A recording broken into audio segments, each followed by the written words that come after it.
Watch your shoulder. Hey, welcome again to another installment of Evenings with Andy. I don't know why I keep recording that night. I think I just keep forgetting.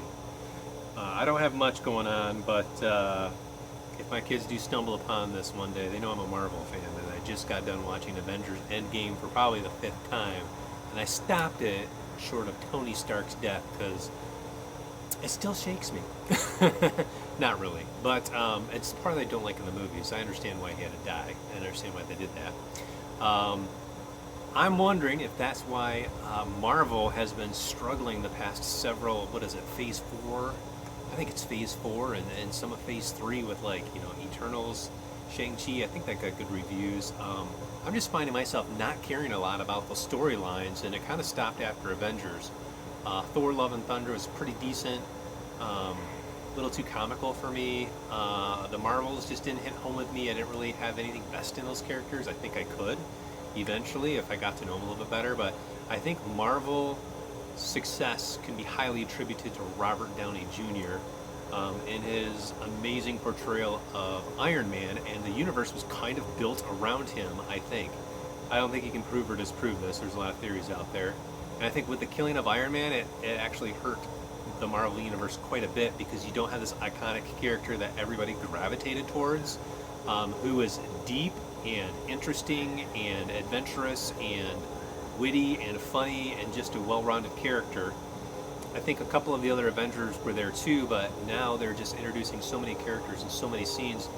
There's just a depth of character that's missing in all of these movies for, like, the older generation. Maybe the younger generation, like in the kids, the teens, the 20s, they just want to see some action flicks and they're fine with that. But I think if you're my age, if you grew up around watching the videos on TV like X-Men, X-Men the cartoon, or other things, or if you're into the comics, which I never was, you appreciate a good storyline, which is what I like about X-Men 97.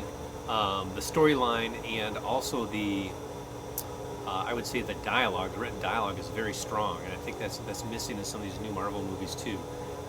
Moon Knight was a good one where you had a really strong actor, but I mean, Moon Knight is, I'm not a comic book reader, so I was not familiar with him. I didn't really care too much about the series, but I like the actor, Isaacson, I don't know his name, I'm sorry, but he did such a great job in that. But I really don't need to see more Moon Knight or She-Hulk or anything like that, and they're slowing down, they're correcting the course for sure.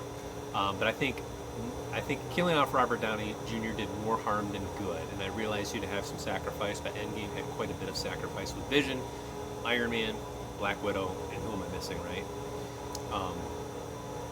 Yeah, so I think they need another iconic character like that. I mean, Thor's kind of on the deep side, a well-rounded character with conflict and things like that, but really think they really need a character like an Iron Man again to that people can latch onto and start building around that. Maybe they're going to do that with the Young Avengers coming out. I don't know.